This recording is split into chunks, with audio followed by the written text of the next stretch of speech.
नमस्कार दोस्तों, welcome to RRB math की 94। दोस्तों, जैसा कि आरआरबी ग्रुप डी एग्जाम 18 दिसंबर फर्स्ट शिफ्ट का पेपर हो चुका है। तो दोस्तों 18 दिसंबर को क्या क्या क्वेश्चन पूछा गया था, सभी क्वेश्चन का हम 100% आंसर के साथ इस वीडियो में हम लोग देखने वाले हैं। तो चलिए यहाँ पे क्वेश्चन क्या पूछा गया था। अप्रैल 2025 में किस देश में बड़े रेत और धूल के तूफान आए जिनके कारण विमान यात्राएं प्रभावित हुई और कई उड़ानें रद्द करनी पड़ी?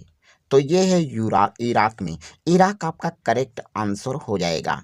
नेक्स्ट क्वेश्चन पूछा गया था, आईफा 2025 में वर्ष सर्वश्रेष्ठ पुरुष खिलाड़ी का खिताब किसे दिया गया? तो ये दिया गया था सुभाषिस बोस को। सुभाषिस बोस आपका करेक्ट आंसर हो जाएगा। नेक्स्ट क्वेश्चन पूछा गया था, प्रोटीन पाचक एंजाइम पेप्सिन का स्राव कहाँ होता है? तो ये होता है आमाशय में होता है। आमाशय आपका करेक्ट आंसर हो जाएगा। नेक्स्ट क्वेश्चन पूछा गया था, पादप में उद्गामी और अधोगामी वृद्धि मुख्य रूप से किसके कारण होती है? तो इसका करेक्ट आंसर हो जाएगा गुरुत्वानुवर्तन। गुरुत्वानुवर्तन आपके ऑप्शन में दिया गया था, तो गुरुत्वावर्तन आपका करेक्ट आंसर हो जाएगा। नेक्स्ट क्वेश्चन पूछा था, आम्ल और धातु की अभिक्रिया से क्या बनता है? तो आपके ऑप्शन में एक दिया गया था कि लवण और हाइड्रोजन गैस। तो लवण और हाइड्रोजन गैस आपका करेक्ट आंसर हो जाएगा। आम्ल और धातु की अभिक्रिया से क्या बनता है? तो लवण और हाइड्रोजन गैस बनता है। नेक्स्ट क्वेश्चन क्या पूछा गया था? नेक्स्ट क्वेश्चन पूछा गया था कि वह प्रक्रिया कौन सी है जिसके द्वारा स्वपोषी जीव बाहर से कार्बन डाइऑक्साइड और पानी लेते हैं तथा सूर्य के प्रकाश की उपस्थिति में उन्हें ऊर्जा के संचित रूप में बदलते हैं? तो ये होता है प्रकाश संश्लेषण। प्रकाश संश्लेषण आपका करेक्ट आंसर हो जाएगा। नेक्स्ट क्वेश्चन पूछा गया था, एक पारिस्थितिकी तंत्र में तापमान, वर्षा, वायु और मृदा के किस प्रकार के कारक होते हैं? तो ये होता है अजैविक भौतिक के कारण। अजैविक या भौतिक के कारण आपका करेक्ट आंसर होगा। नेक्स्ट क्वेश्चन पूछा गया था, धातु रहित ऑक्साइड की क्षारक के साथ अभिक्रिया के बारे में निम्नलिखित में से कौन सा कथन सही है? तो इसमें कथन दो कथन दिया था। कथन एक दिया था, धातु रहित ऑक्साइड की क्षारक के साथ अभिक्रिया से लवण और जल बनता है। कथन दूसरा दिया था, धातु रहित ऑक्साइड प्रकृति में अम्लीय होते हैं। तो इसमें कथन एक और कथन दो दोनों सही हो जाएगा। तो ऑप्शन में दिया था कथन एक और कथन दो, तो यही ऑप्शन आपका सही हो जाएगा।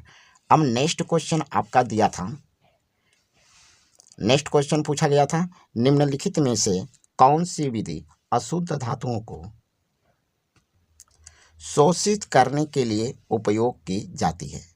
तो क्वेश्चन यहाँ पे दिया था कि निम्नलिखित में से कौन सी विधि अशुद्ध धातुओं को शोषित करने के लिए उपयोग की जाती है? तो इसका करेक्ट आंसर हो जाएगा विद्युत अपघटनी शोधन। विद्युत अपघटनी शोधन आपका करेक्ट आंसर हो जाएगा। नेक्स्ट क्वेश्चन पूछा गया था, आमाशय की भित्ति में उपस्थिति जठर ग्रंथियां निम्नलिखित में से किसका स्राव नहीं करती है? तो ऑप्शन में आपका लार दिया था और लार आपका करेक्ट आंसर हो जाएगा।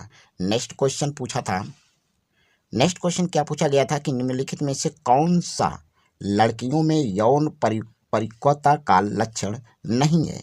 तो ये है आवाज़ का फटना। आवाज़ का फटना आपका करेक्ट आंसर हो जाएगा।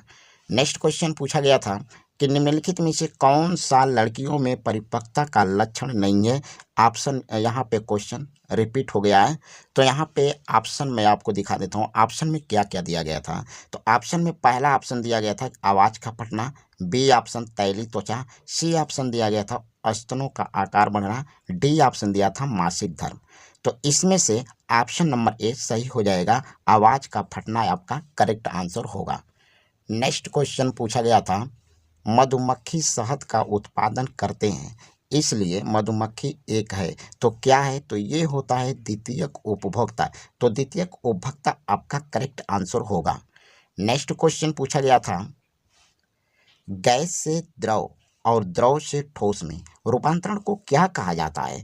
तो ये कहा जाता है संघनन और जमना। संघनन और जमना आपका करेक्ट आंसर होगा। और नेक्स्ट क्वेश्चन पूछा गया था, यदि किसी विद्युत उपकरण का वोल्टेज 220 वोल्ट और पावर 110 वाट है तो उसमें बहने वाली धारा कितनी होगी?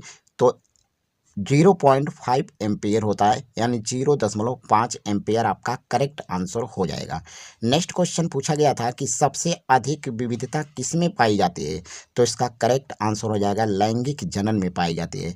लैंगिक जनन आपका करेक्ट आंसर हो जाएगा। नेक्स्ट क्वेश्चन पूछा गया था 2025 में भारत के पश्चिम बंगाल के किस ढाकी सम्राट को पद्मश्री पुरस्कार से सम्मानित किया गया है?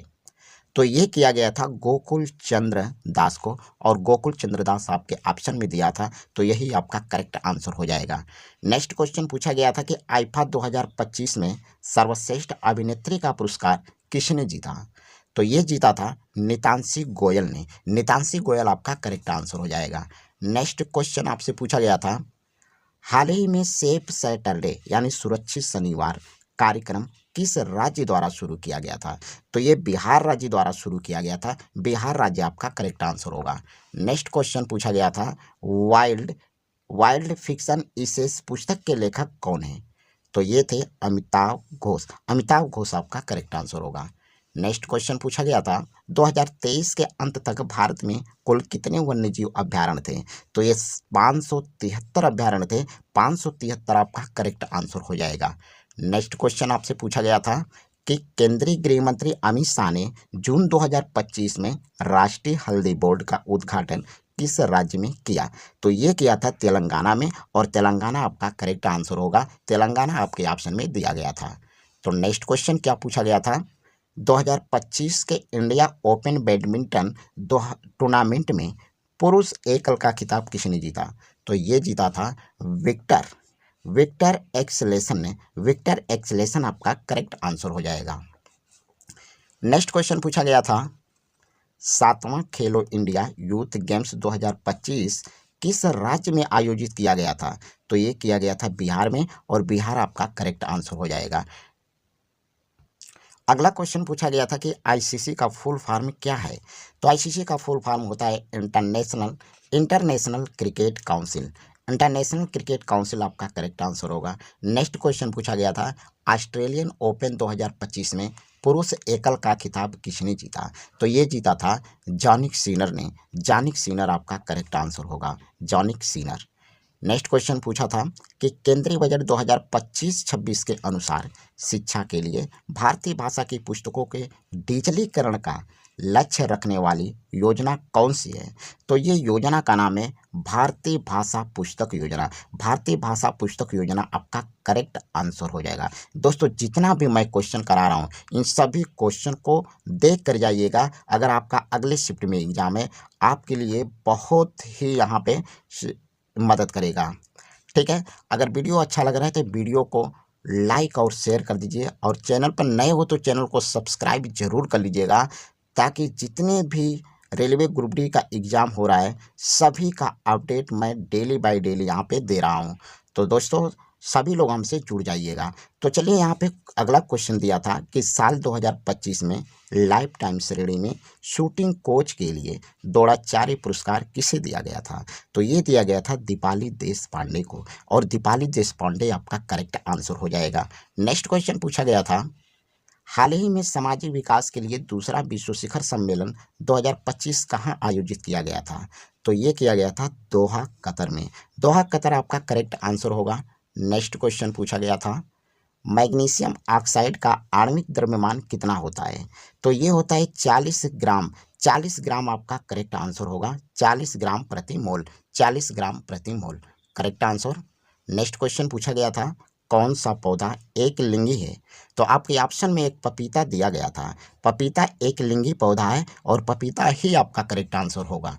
नेक्स्ट क्वेश्चन पूछा गया था धातु को उसके अयस्क से निकालने की पूरी प्रक्रिया को क्या कहा जाता है? तो ये कहा जाता है धातु कर्म, और धातु कर्म आपका करेक्ट आंसर होगा, धातु कर्म। नेक्स्ट क्वेश्चन पूछा गया था ऑक्सीजन गैस O2 का आणविक द्रव्यमान कितना होता है? तो ये होता है 32 ग्राम प्रति मोल। 32 ग्राम प्रति मोल आपका करेक्ट आंसर होगा, 32 ग्राम प्रति मोल। नेक्स्ट क्वेश्चन पूछा गया था चिप्स के पैकेट में कौन सी गैस भरी जाती है? तो चिप्स के पैकेट में जो भरी जाती है नाइट्रोजन गैस भरी जाती है, और नाइट्रोजन गैस आपके ऑप्शन में दिया गया था, नाइट्रोजन गैस करेक्ट आंसर हो जाएगा। और नेक्स्ट क्वेश्चन पूछा गया था कि यदि द्रव्यमान 1500 किग्रा और वेग 60 किलोग्राम प्रति घंटा है तो कुल गतिज ऊर्जा जूल में कितनी होगी? तो इसका करेक्ट आंसर हो जाएगा 2.08 गुणे 10 के पावर 5 जूल। 2.08 गुणे 10 के पावर 5 जूल आपका करेक्ट आंसर हो जाएगा। ये साइंस का क्वेश्चन है, न्यूमेरिकल है, इसको आप जो है लगा करके जाइएगा। 5 से 6 क्वेश्चन आपका जो है न्यूमेरिकल में पूछा जा रहा है साइंस में, तो सभी न्यूमेरिकल को आपको देख करके जाना है। नेक्स्ट क्वेश्चन पूछा गया था कि यदि स्त्री में निषेचन नहीं होती है तो कितने दिनों बाद वह मेंस्ट्रुअल साइकिल के अगले चरण में प्रवेश करती है? तो ये प्रवेश करती है 14 दिन में। 14 दिन आपका करेक्ट आंसर हो जाएगा। तो दोस्तों ये थे आज के हमारे क्वेश्चन, और इतना ही क्वेश्चन मुझको मिला था। तो दोस्तों बताइए वीडियो कैसा लगा? अगर वीडियो अच्छा लगा था वीडियो को लाइक शेयर कर दीजिए, और चैनल पर नए हो तो चैनल को सब्सक्राइब करके बेल आइकन को प्रेस कर दीजिए। धन्यवाद।